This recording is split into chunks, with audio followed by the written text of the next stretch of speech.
This is Ripley. Last survivor of the Nostromo. Signing off. Alien Isolation is something of a video game sequel to Alien and a prequel to Aliens. It's a first-person survival horror game developed by the Creative Assembly and released for pretty much every single platform available.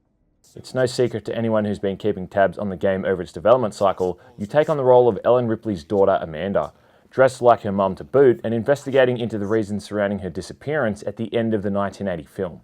Transit's arranged. There's a courier ship called the Torrens heading out that way in 2 days. Amanda soon finds herself on a space station called the Sevastopol, led there conveniently by someone working for the company, under the bait of her gaining closure. Sound familiar? And I think personally for you it would be the best thing in the world to get out there and face this thing. Get back on the horse. Spare me, Burke. I've had my psych evaluation this month. And lo and behold, the station's being held at ransom by an alien, completely in disarray.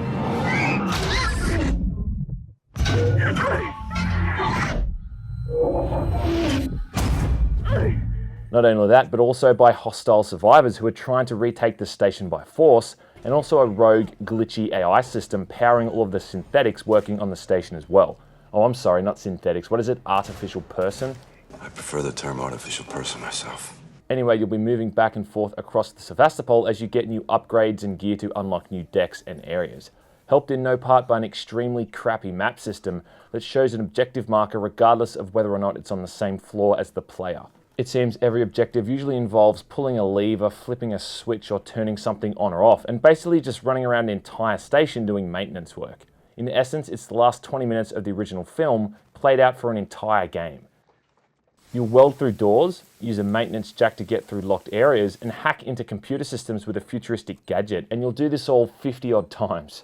But let's get this out of the way first off. The game looks incredible. Fantastic dynamic lighting, incredible atmospheric effects, and great modeling of various props and mechanical paraphernalia scattered throughout the game world. The flamethrower in particular looks amazing, and some of the volumetric smoke combined with the design of the corridors is almost photorealistic at times. Also, I don't think I had a single frame rate stutter, and it ran at a smooth 60 frames per second on the maximum setting the entire time.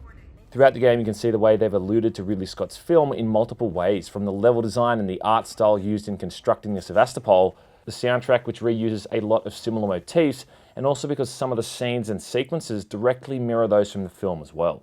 Towards the end of the game, I also get a bit of a System Shock vibe as well, but I won't say any more for fear of giving too much away. Now, this is not a game about pulse rifles or smart guns. In fact, you quite often have very little to no ammunition whatsoever. You can build one-off items like pipe bombs, Molotov cocktails, and even wield a shotgun and a flamethrower at one point. But these have no lethal effect against the alien, only against other human and synthetic opponents.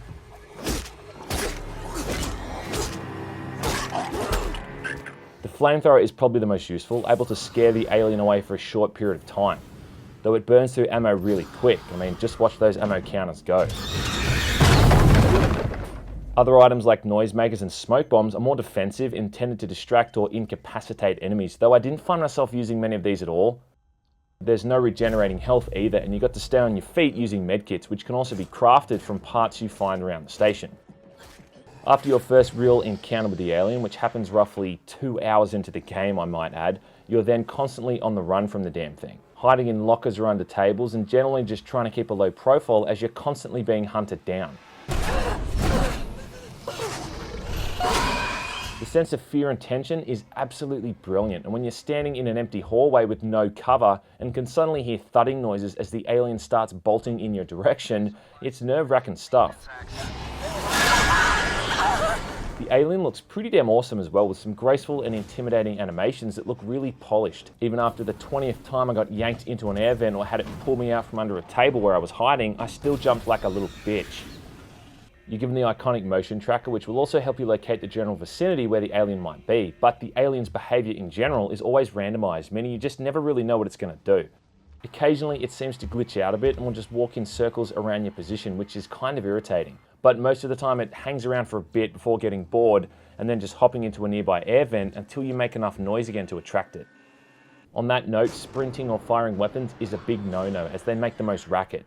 You often run into the other survivors who are usually hostile, and it's easier to just avoid them outright to save alerting the xenomorph to your presence. The alien does show some polarizing intelligence though. I mean, sometimes it can follow you into a room and literally smell you out of your hiding place. It found me in a locker a couple of times as an example. But then there's other instances when it's just really stupid and can look right at you, but doesn't seem to detect you. Like in this clip I'm showing right now, how he looks right in my direction as I'm hiding under the medical gurney, but he just doesn't see me at all. The human enemies are similarly stupid as well, again, like the clip I'm showing right now. There's either certain parameters they're not coded to react to, or maybe they just glitch out, I don't know. But you do see them doing some pretty stupid shit every now and then. You do have to fight them head on a couple of times in the campaign, and they usually just stand in one place firing at you, making them a really easy target. The other hostile you'll encounter are the synthetics on the station that have gone haywire and are now attacking people on sight. Again, sound familiar? Synthetic enemies are downright creepy to look at, but they kind of nonchalantly just walk towards you when you're detected, and you're usually given more than enough gear to take them down easily, so they're not all that bad. But I guess that's okay, because the main focus of the game was in creating an alien to constantly harass the player, and they've accomplished that and then some. When it does get its hands or claws or whatever on you, it's game over instantly. And that's a good segue into the game's save system that I wanted to mention. You have to find these terminals throughout the level and keep it activated undisturbed, I might add, for about 3 or so seconds. Now, some people are going to hate this, but I think it really works wonders for the game. When you've spent a good 5 or so minutes sneaking around as you're being hunted, to finally see one of those coveted save spots and know you're safe for just a few brief moments is just such a massive rush of endorphins. It's like a second wind that just propels you to keep going, and it also ties in with making the game feel much more like a traditional survival horror experience, right down to the rarity of items and ammunition.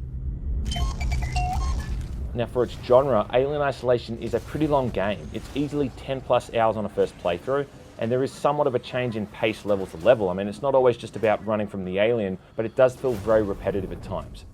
There's only really 2 or 3 playstyles which you'll be going back and forth with the entire time, and the pace of the game frequently comes to a standstill to make you sit through lots of exposition-heavy sequences, or just long periods where you run around the station playing Mrs. Fix-It with all manner of mechanical devices that need to be, powered up or hacked into. Most of the story stuff is pretty good. I mean, the voice acting is decent for the most part, but your enjoyment factor for this kind of thing will ultimately tie in to whether or not you like the film. Where'd you come from? Ripley? It is worth mentioning that it's a very story-driven game, and if you're the kind of person who usually skips all the cutscenes because you find talking boring, then this isn't the game for you. There's a few other things that irritate me, like the Unfulfilled stealth system that gives you little indication to how hidden you are, the so-called industrial synthetics you fight later on in the game that are resistant to all of your weapons, and then the way the controls sometimes ignore all input, like when you're desperately trying to cram yourself into a locker to hide, for instance, and it just doesn't do anything. But for Alien fans, I can't think of a reason to not recommend this game, and considering the last effort for the series was the horrible Colonial Marines, this is a welcome breath of fresh air. Well, as fresh as it can be in space anyway.